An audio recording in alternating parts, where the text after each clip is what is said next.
This is the mould all ready to go. Tooth's in there, it's inverted. There's the hole in the end for putting the resin in. So we get that all ready. I'm going to dust the inside of this in a minute with bronze powder. This is very fine bronze powder, 350 grade. The finer the better. I'm going to pour some of that in there, shake it around, then tip it out, and that coats the inside of the mould with bronze. Which just means the surface layer has got an extra large amount of bronze. The resin itself, I'm going to put a lot of bronze in anyway, so it doesn't matter if you don't dust it. So you just get everything ready. So put that to one side. Scales, crucial for measuring out. This is the stuff I'm using. It's a Polycraft Crystix resin. It's a casting resin, polyester resin, and you have to use a catalyst for this. You need to measure out exactly the right amount that you need.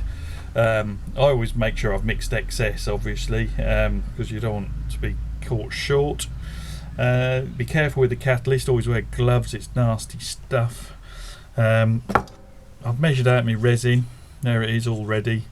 I haven't put the catalyst in yet for obvious reasons, but I've put some black pigment in there, which is just this paste, and you add a bit of that, stir it in so it's nice and black, gives a nice background colour.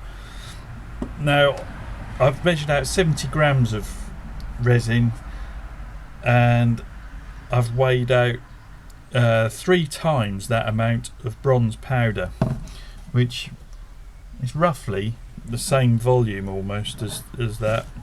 You know, it's such a dense powder. So it's 3 times by weight. I may not add all this. I'll add it bit by bit, and if it starts to look a bit too thick to pour properly, then I'll stop. But essentially I'll add as much bronze powder as I can with it still being runny. So I'm going to mix all that up. I'll mix in the catalyst first before mixing in the bronze. You've got to get as much air out as you can. I will use a vibrating table thing, especially for doing investment in plaster of Paris. It shakes all the bubbles out. It just helps mix the powder in, but not essential. It's not something I've used in the past really.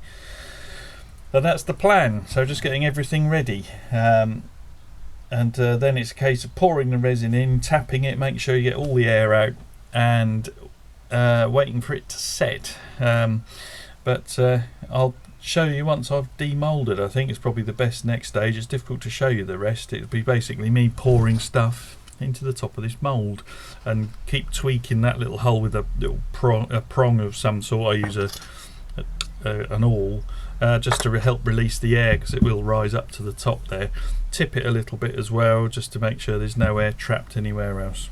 I can show you demoulding the other tooth now. Might get interrupted because we've got a little one running around behind me, but it's a bit time crucial really.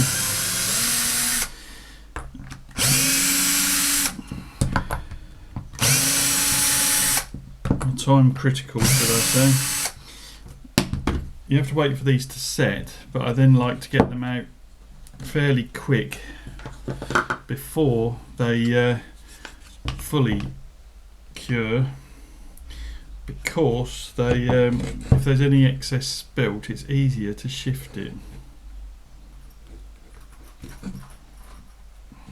Let's come away nicely.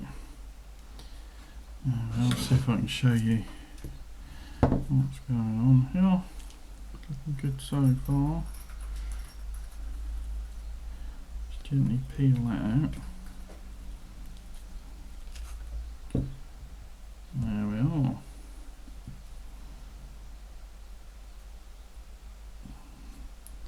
A little bit of overspill here, which I'm just going to scrape away before it fully cures. But on the whole, that's not bad. This is it after demoulding. I've scraped off a little bit of flash, a little bit of excess that was just around the edges. But on the whole, it was pretty good. And if you demould them just at the right moment, any excess does tend to come off quite easily. If you let it set completely, you've got no chance if there's any overspill. But it looks like brown plastic as it is. There is a void just there, which I thought I might have a bit of trouble with because it was very thin, that little piece of missing enamel there. So I'm going to have to mix up another batch and just fill that, but that shouldn't be a problem. We can do that. And a couple of little bubbles which I can fill at the same time, but they're easily fixed as well. But I'll try and sort that out. But yeah, on the whole, not bad. Not as good as the other one. The other one, I'll show you the other one in a minute. This is the bigger of the two teeth, but it's looking good. That'll polish up nicely. It looks like brown plastic at the minute, but the moment you polish, it'll come up bronze. And I don't know if you can see around the edges, it's beginning to. You can just see the bronze where I've been scraping it there. But these are the two teeth after they've come out of the mould. This is the first one, and this was pretty good actually. There was a couple of tiny air bubbles that I had to fill, and I do that by mixing up a the next batch, and I put a little drop of the bronze filled resin in each of the holes, and it helps if you do this before it's fully cured and then it bonds in. And the other thing I do is, because it was on the root surface, I dust it with a little bit of the bronze powder, and it just dulls down so you don't get a little shiny spot there. But that's that. I don't know if you can see, there's a few little pimples along the surface where there was bubbles in my silicone. That's not a problem, they'll all come off. And here's the other one.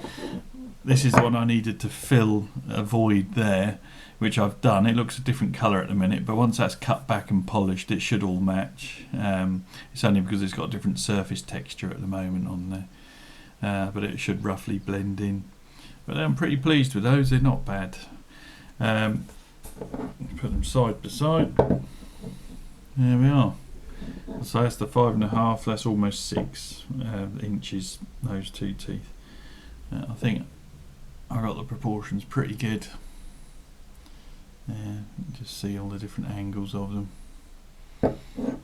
Yeah. That's the two teeth together. Going to start cleaning them up. First thing I'll probably do is just, a lot of these little pimples just come off very easily where they've got little bubbles, and I'll take those off. The next thing I will do is start polishing the surface so they come up as proper bronze.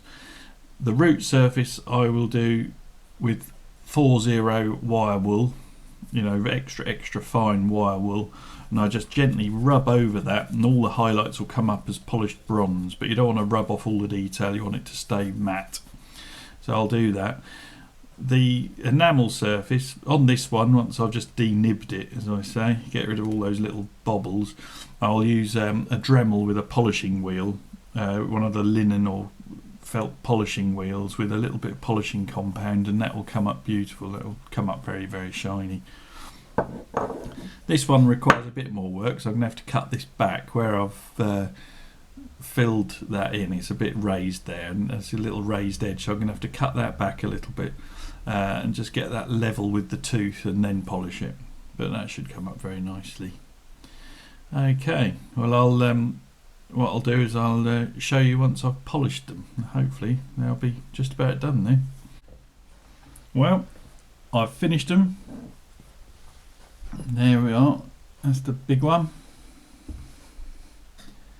and it's difficult to show you the shine on them really.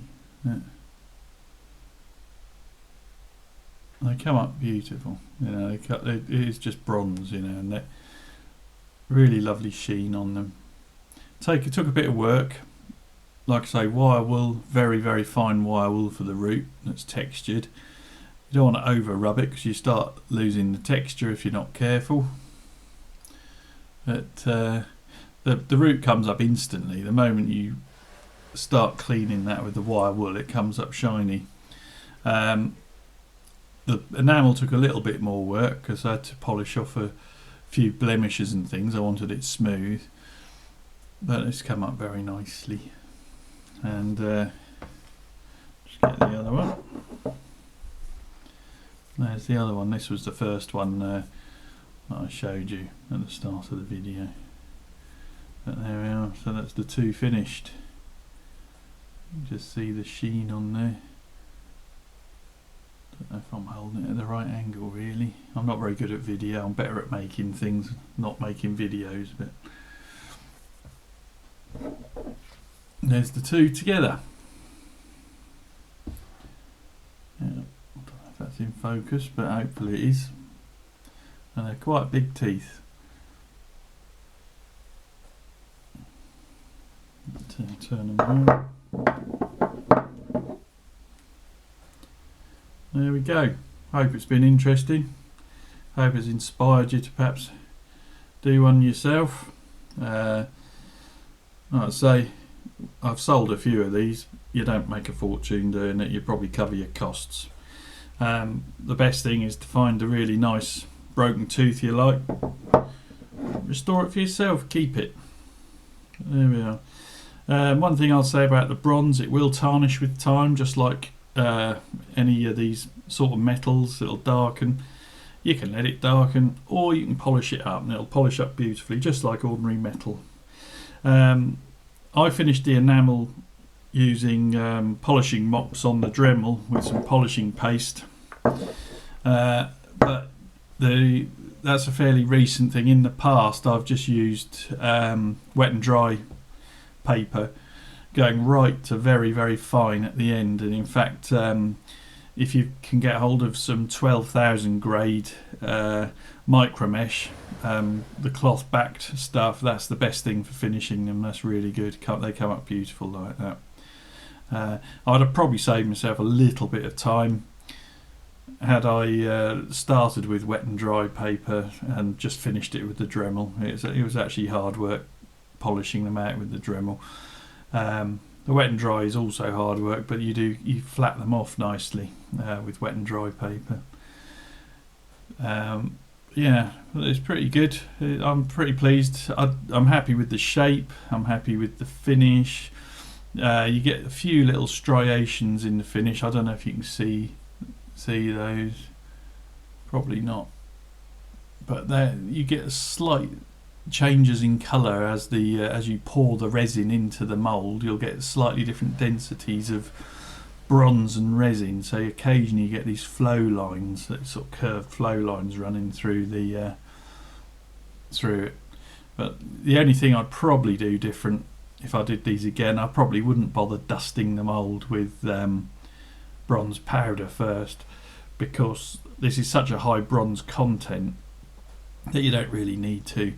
And the other thing is, when you're finishing, if you actually rub through that surface layer of rich bronze, it goes slightly darker underneath. In the middle there it's slightly darker, which isn't a big issue. You won't even see that once it tarnishes a little bit. But yeah, very pleased. They're very heavy, especially the 6-inch tooth. I mean, these bigger teeth are considerably heavier than the small ones. Like I say, there's only ½ an inch difference when you measure these on the diagonal, but I mean, it is considerably bigger. It is a much heavier tooth. Okay, well, thanks for watching. Like I say, hope I've inspired one or two of you to perhaps have a go. And you could probably apply the similar techniques to all sorts of fossils.